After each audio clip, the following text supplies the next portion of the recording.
You're being dishonest. There is no evidence. No, I'm not. There's no evidence of rape, and I ask your viewers to Absolute look nonsense. Yes, nonsense. It's absolute nonsense that there's systematic rape, and if you are being dishonest intentionally, you are helping the Israeli regime continue its genocide by justifying it through dishonesty. So that's up to you to decide.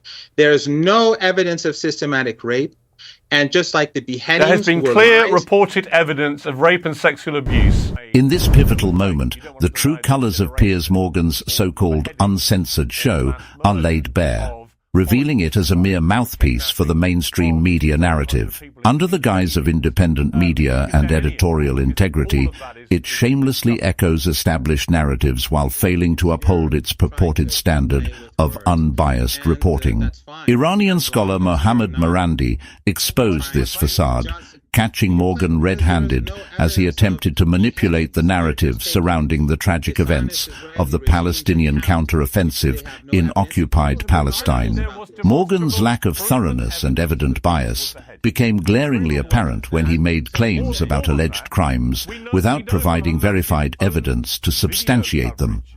When challenged by Marandi, Morgan retreated into his web of deceit, highlighting a pattern of journalism characterized by one-sided biases and, at times, outright falsehoods. Nevertheless, amidst the deceit, it was Professor Marandi who emerged as a beacon of truth. Armed with facts and a deep understanding of the complexities at play, he dismantled Morgan's false narrative with precision.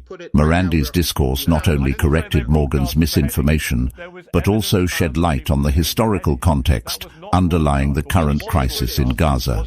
He underscored that the roots of the conflict stretch back over 70 years, originating from the forced displacement of Palestinians to make way for European colonization. Marandi's steadfast stance against all forms of aggression in the region, coupled with his call for justice, resonates deeply. He rightly asserts that only through the pursuit of justice can true peace and stability be achieved in the Palestinian equation. His measured approach serves as a reminder that amidst the chaos of conflict, the pursuit of truth and justice must remain steadfast. And if you are being dishonest intentionally, you are helping the Israeli regime continue its genocide by justifying it through dishonesty. So that's up to you to decide.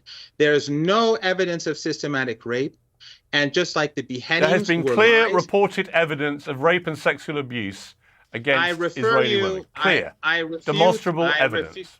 I refer you and your audience to the good work carried out by people at the Gray Zone, at the Electronic Intifada, based in the United States. Many of them are people of they're excellent reporters, and you should invite them on your show to talk about these allegations. I've talked to top reporters who've covered this. Well, but, talk to them too. I'm also interested, Professor, that you only want to deny that there was rape. You don't want to deny the incineration or the beheadings or the mass murder of Holocaust survivors, the kidnapping of several hundred people, including babies. Do you condemn any of that, or do you think all of that is justified? Look, Piers, you're trying to play with words, and that's fine, as long as you're not trying to just. Well, you're playing because there is no evidence of beheadings. You're just taking the dishonest Israeli regime's account, which they have no evidence, and people have written articles about this. There was demonstrable, proven evidence that people were beheaded. Provable evidence. And so more than that, we know from Hamas's own video coverage of what they were doing in real time that they proudly broadcast to the world. They didn't try and hide this. I'm just curious why you, who is so incensed by what you see as Israeli genocide, why you would not be equally incensed by genocidal behavior from Hamas that day. No, you're not being honest, and that's where did they broadcast this footage of beheadings, the Hamas, to the world? Can you put it right now where you have? I didn't say they broadcast the beheadings. There was evidence found of people who'd been beheaded. That was not broadcast, but what was broadcast was the I didn't say there was footage of the beheading. I said there was evidence found that people had been beheaded, right? But I would also say to you that what was broadcast by Hamas of Hamas slaughtering people and kidnapping people, I'm proudly boasting about it, something you seem to be smirking about. I'm just curious what you feel. I'm smirking at you. Why? Because you are clearly being dishonest. If there were people, innocent people, anywhere, whether in Palestine or elsewhere, who were killed by a soldier, by anyone, that is, of course, unacceptable. But then these claims of systematic rape and these claims of these are dishonest claims. People have done hard work to prove that there is no evidence for these systematic rapes and beheadings. And these were used as propaganda to justify the beginning of this Holocaust in Gaza. And those who continue to make these you talk about me being dishonest, Professor. You talk about me being dishonest, but what you've just said is an absolutely shocking example of dishonesty. Hamas didn't even try to hide what they did. They made no secret of their delight, their joy, their pride in what they were doing. Some of them rang family members back in Gaza to boast about what they'd just done, to old women, to children. And I'm just curious why you can't find yourself able to condemn this. In the day and age, Piers, in the day and age when everyone has cameras, and there are cameras all over the place, show us the evidence. Show us the evidence. Especially in Israel, which is a society which has cameras all over the place. But you don't have footage of any beheadings, and you don't have any footage of any rape. I wonder why. Well, there were bodies found who had been beheaded. That is a fact. So, okay, show them all these bodies that have been beheaded. Show them on your show. Show those pictures. How many people do you think were killed that day? I think roughly 1,100, between 1,100 and 1,200. Many of them were soldiers. So you accept there was a mass slaughter. Does that constitute genocide to you? Is that an attempt at genocide? No, it's like you saying that the French resistance, which was operating against the Nazis, and they go and carry out an operation, and during that operation, some children are sadly killed. So you say, oh, so the whole French resistance is illegitimate, and the Nazis' occupation is legitimate. That's nonsense. If, as I said very clearly, wherever an innocent person is killed, that I condemn, everyone condemns, and I wish you would condemn, because a genocide is taking place. And you are putting forward claims without the justification to make them, without the evidence to make them. I would refer you again to those websites and those reporters and journalists who've proven that the claims were inaccurate, to say the least, and dishonest, most probably. Let me turn to, well, we agree about this, so people can make their own minds up, but let me turn to the missile strikes that Iran launched against Israel, 300 of them. It was spectacularly unsuccessful. I mean, it caused barely any damage. Again, you're smirking, you can explain why, but it was a spectacular failure, wasn't it, by Iran? Just a load of showboating and throwing fireworks in the air with actually no result whatsoever, other than they hurt one little girl. Of course, I'm smirking. It's funny the way in which you always frame things, where the other and the non-Westerner is incompetent and incapable, and your fantastic Israeli allies are on top of their game. No, in fact, it was a major defeat for the Israelis and for the Americans. And why? Because the Iranians, from the very beginning, well, let me tell you. First of all, the Israeli regime carried out an airstrike on an Iranian embassy. The whole world condemned it. Forget the West, forget the UK and the US. You are marginalized. You supported it because at the UN Security Council, your regime, the American regime, and the French regime, they prevented the condemnation of the bombing of the Iranian embassy. So the world rallied behind Iran. And Iran said, we're going to retaliate. But what did Iran do? Iran played it very smart. They played 10 days of mind games with the Israeli regime, and then they declared that they're going to carry out the attack. So the Israelis and the Americans and everyone mobilized everything they had, and the Iranians sent hundreds of dirt cheap drones, a few $1,000s each, to fly, and it took 3 hours for them to get there. And then your Israeli allies spent, according to their own estimates, $1.35 billion to down drones that didn't cost probably $2 million for Iran. The Iranians did not use any of their new technology. It was all old technology. So the Israelis gained nothing, but the Iranians gained a huge amount of information about the capabilities of the Americans and the Israelis. And I must say that most of the things were done by the Americans, not the Israelis or the British or the French. And then the Iranians sent a series of old missiles that they had in stock for a long time, none of it with the latest technology. And then again, the Americans and the Israelis attacked them with very expensive missile defense systems and use all their capabilities, giving the Iranians huge amounts of information. Again, a couple of $1 million. No one is going to buy those old missiles. And then Iran fired a handful alongside these missiles, a handful of serious missiles that were targeted at two bases, the two most heavily defended military sites in the world, an air base in the south and an intelligence gathering base, I think, in the north. And both of them received direct hits. So the Israelis they showed their hand. They spent a lot of money at a time when these missiles there's a huge shortage of them because of Ukraine. And the Iranians gave no information about their capabilities.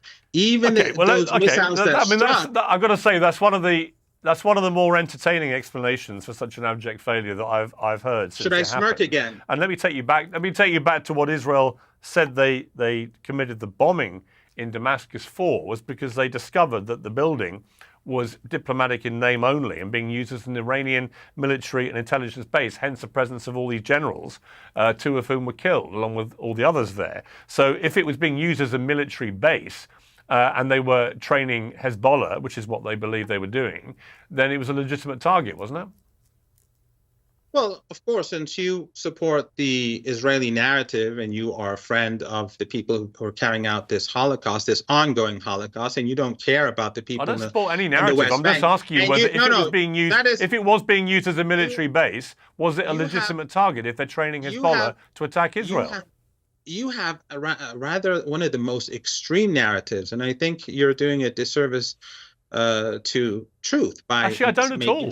I've been very critical of Israel, but I don't believe whenever I interview people who can't find it in themselves to actually say what Hamas did on October the 7th, I always find it slightly incredulous then, whatever else they say, because we all saw what happened with our own eyes. People are not intimidated by you. That's the problem. You can intimidate some of your own people, but you can't intimidate us. I don't want to intimidate anybody. I want to get to the I want to find out. I'm just fascinated. Okay, let me ask you this. No, let me ask you Professor, I'm not trying to be timid. That is a diplomatic No, you don't ask the questions. Just like I ask the questions.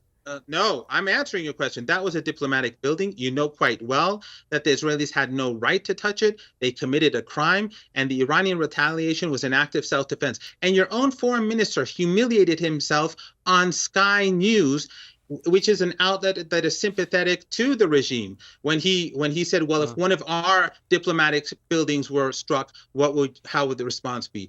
So don't be silly.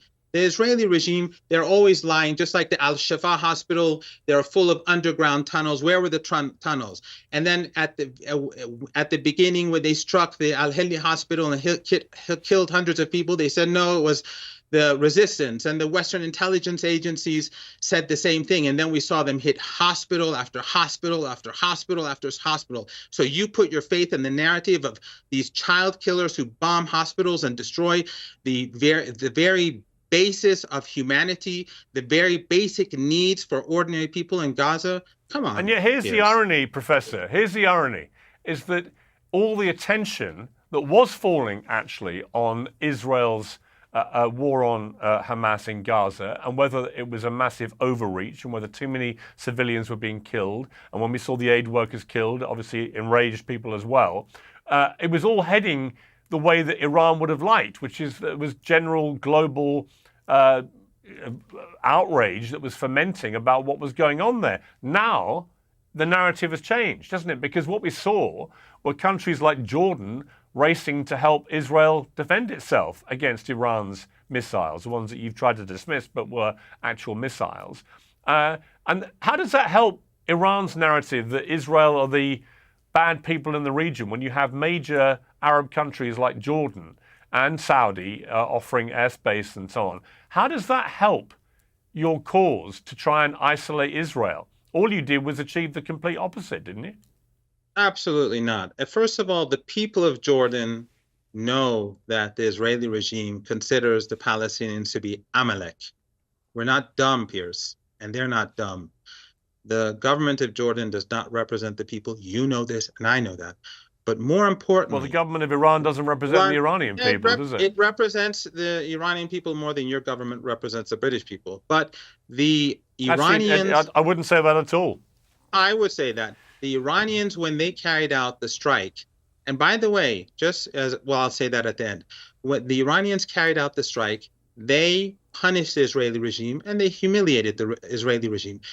But nothing is going to distract world public opinion from the Holocaust in Gaza. Don't think that the Israelis can do that. No one can do that. The Holocaust continues as we speak today. When the president of Brazil and other world leaders say what the Israeli regime is doing today to the people of Gaza is just like what the Nazis were doing in Germany, no one is going to forget because the Iranians retaliated. Okay, let me ask you this. An American himself and an advisor to the Iranian nuclear negotiations team in Vienna, showcased a depth of knowledge about the Gaza conflict far surpassing that of Piers, who claims the title of journalist. Their powerful exchange revealed a stark truth.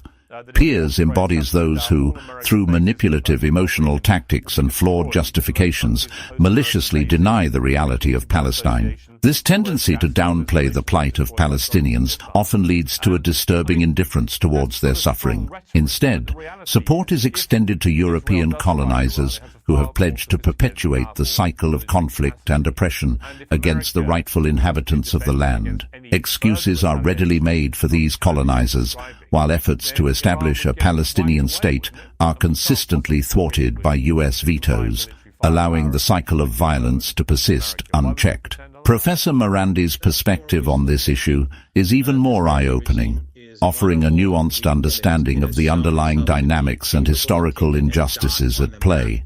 His insights shed light on the systemic biases and power dynamics that perpetuate the suffering of the Palestinian people, urging for a paradigm shift towards justice and accountability. I think it's pretty fair to say I disagree with all of it. The view from Tehran is quite clear. You know quite well, I know quite well, your viewers know quite well, that the Israeli regime is carrying out genocide. And this stems from an ethno-supremacist ideology. It stems from apartheid. And this is unacceptable. And the people who lived on that land, they have been expelled. The people in Gaza, they live in a concentration camp, now a death camp. And the West has brought about this situation. Whatever crimes that they've committed against Jews and Gypsies and Slavs, they have to pay for it themselves. They can't take it out on the Palestinian people. So the Iranians, along with almost everyone else in the world, except for some people in your part of the world, believe that the apartheid regime has to come to an end. And by coming to an end, it means that all people of that land have to be able to live as equal human beings. I know that sounds very crazy, but ethno-supremacism isn't a good thing. But the position of the Iranian regime is that Israel shouldn't exist, right? Well, the position of the British regime is that Israel as an apartheid state should continue to exist. The position of the American regime is that Israel is... If you could, look, that wasn't the question I asked you, but is the position of Iran's regime... I'm answering. That is, but what is the answer to that question? I'm getting there. The position of the American regime is that apartheid should continue. Iran's position on South Africa had the same gap. There was the same gap back then when the British and the Americans supported apartheid in South Africa and racial supremacism in the South African region, Zimbabwe today, and so on. Back then, Iran was supporting the indigenous population. Back then, Iran supported the ANC. Back then, Iran supported the military wing of the ANC and Nelson Mandela. But we're not talking about South Africa. I'm talking about what is Iran's regime's current position in relation to Israel? The Iranians believe that Israel does not have moral legitimacy as an apartheid regime. And the only way that it can gain legitimacy is that if apartheid is cast aside, if ethno-supremacism is cast aside, if racial and religious discrimination in the sense that Muslims and Christians are lesser human beings and they don't have any right to the land that they've been on for hundreds of years, that should be set aside. People who have been expelled have the right of return. It's not very complicated. It's not, as you say, rocket science. Well, it may not be complicated to you, but what looks complicated to us is that what Iran has been doing in the last few years, if not decades, has been supporting via proxy groups like the Houthis in Yemen, Hamas in Gaza, Hezbollah in Lebanon, funding and helping to train them to commit acts of war against Israel, firing endless rockets, and as we saw on October the 7th, committing an act of heinous terrorism. So it's not quite as simple as you're trying to picture this, is it? Iran has had a vested interest in supporting terror against Israel for a very long time. No, I think the regimes that have a vested interest in supporting terrorism are the ones who are giving the Israeli regime the weapons to carry out genocide. And the genocide began long before October the 7th. And the Gaza Strip was a concentration camp long before October the 7th. You know as well as I that October the 7th didn't occur in a vacuum. And the terrorism has been carried out regularly by the Israeli regime on the Palestinians of the Gaza Strip for decades. It regularly bombed them and killed them. And it's not just the Gaza Strip. I think roughly 400 Palestinians have been murdered in the West Bank over the past 6 months. These are regular occurrences, but it doesn't register in the West because, again, the Israelis are they are European. It's a European colony. They have priorities over the brown people of the land. But it is a fact that Palestinian children, according to the statements made by senior Israeli officials, Palestinian women, according to members of the Knesset, they are lesser people. If you look at the South African complaint, they clearly point out the views of these people and the starvation siege and the intention to starve the people of Gaza, women and children. That is because they look at them as inferior people. This is not about two armies. This is about a subjugated people trying to stand up for their rights. If you were in Germany, and how would you? Let me ask you, Professor. How would you categorize what happened on October the 7th? Was that a terrorist attack? No, it was a retaliation of a people who were imprisoned and who were starved and who were regularly battered, and people who were imprisoned. So you think, just to be clear, you think that the slaughter of 1,200 people, the raping, the maiming, the incinerating, the mass murder that went on that day by a group whose own spokesman, the Hamas spokesman, said days after that, on television, on camera, that Hamas was wedded to committing the same act again and again and again, as often as it could. Professor Morandi's insightful analysis of the Iranian response was truly captivating.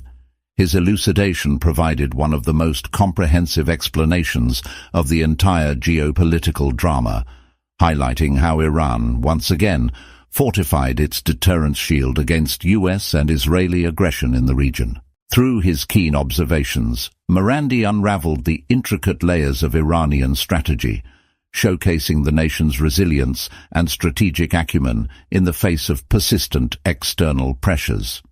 His analysis not only shed light on Iran's response to recent events, but also underscored the broader dynamics shaping the Middle East's geopolitical landscape. After 6 months of genocide, they have to withdraw at least 100 to 200,000 people from northern Israel because they cannot stand up to Hezbollah. They cannot push Hezbollah back. They cannot defeat them. So you think the Israeli regime is going to defeat Iran?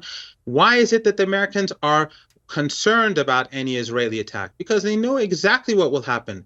Next time round, Iran won't be firing those old drones to gather intelligence and to empty the Israeli and the American missiles. Next time, the Iranians will be sending thousands of missiles and drones that are top-notch, and the Israelis will be punished severely. And the reason why the Americans don't want this is because they know that the balance of power has shifted. Piers, let me give you a word of advice. Your media outlets, regardless of whether Russia or Ukraine is good or bad, that is another issue. Your media outlets in the West have been misleading the people for 2 years now, saying Ukraine is winning, Ukraine is winning. Suddenly, everyone is saying Ukraine is falling apart. Dishonest narratives and reporting dishonestly to your own people ultimately hurt the people of England and Europe and the United States. And your endless wars based upon this nonsense and this misinformation lead to huge waves of refugees. And then the people of Europe feel overwhelmed by these refugees that you yourself brought upon yourself. Yeah, I mean, I think I would return the favor here by saying to you, I think you should wake up to the reality of what your regime is doing. Because it's pretty clear, I think, to anyone who has looked at the situation in its totality, that what Iran has been doing is a direct response to the normalization of relations with Israel, with a number of countries in the Middle East that annoys Iran intensely because they don't recognize Israel as a state. So what Iran has been doing is funding and fueling terror groups like Hamas, Hezbollah, the Houthis, to constantly attack Israel, because what they want to do, particularly with October the 7th, is to dismantle and destabilize any more normalization of Arab countries with Israel, particularly Saudi Arabia, who are on the verge of doing it, which is why I think the utterly self-defeating firing of all these missiles the other day actually had the complete opposite effect. Jordan raced to defend Israel, and Saudi offered airspace and also helped defend them as well. And when that happens, it isolates Iran, not Israel. But anyway, we're going to leave it there. Professor Morandy, let me respond to that. Let me respond to that. Actually, it's the opposite. When the West continues to support the atrocities carried out by the Israelis, when the West openly supports an ethno-supremacist regime, and when the West supports genocide, the public across the region is turning not only against the Israeli regime, but against the West. A few families who are ruling over countries are not public opinion. And ultimately, by pursuing this, they are creating a rage that they cannot stop in future. And just one final point on a personal note.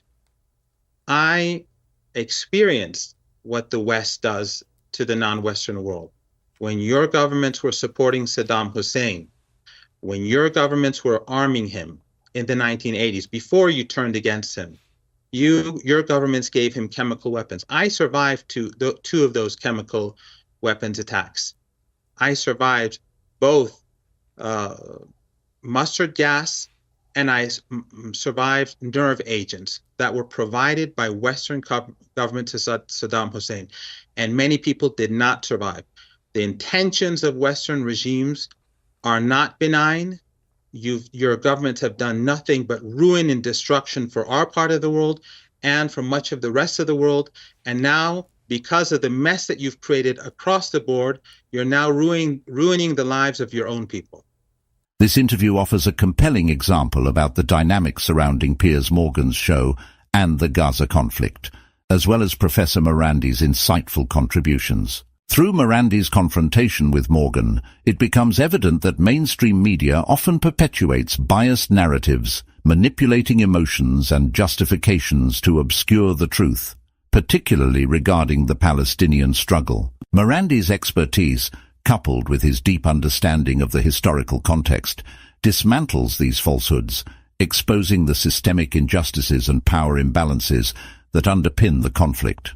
Moreover, Morandi's analysis extends beyond mere critique, offering a nuanced perspective on Iran's response, showcasing the nation's strategic resilience in the face of ongoing US and Israeli aggression. This highlights the broader implications of Morandi's insights, not only for the Gaza conflict, but also for regional geopolitics, emphasizing the need for justice and accountability to achieve lasting peace. In essence, the exchange between Morandi and Morgan serves as a microcosm of broader global dynamics, where the struggle for truth and justice intersects with geopolitical power plays. Morandi emerges as a voice of reason amidst the chaos, offering a path forward grounded in integrity and understanding. His analysis not only exposes the flaws in mainstream media narratives, but also underscores the urgent need for a shift towards a more equitable and just approach to addressing complex geopolitical challenges in the Middle East and beyond.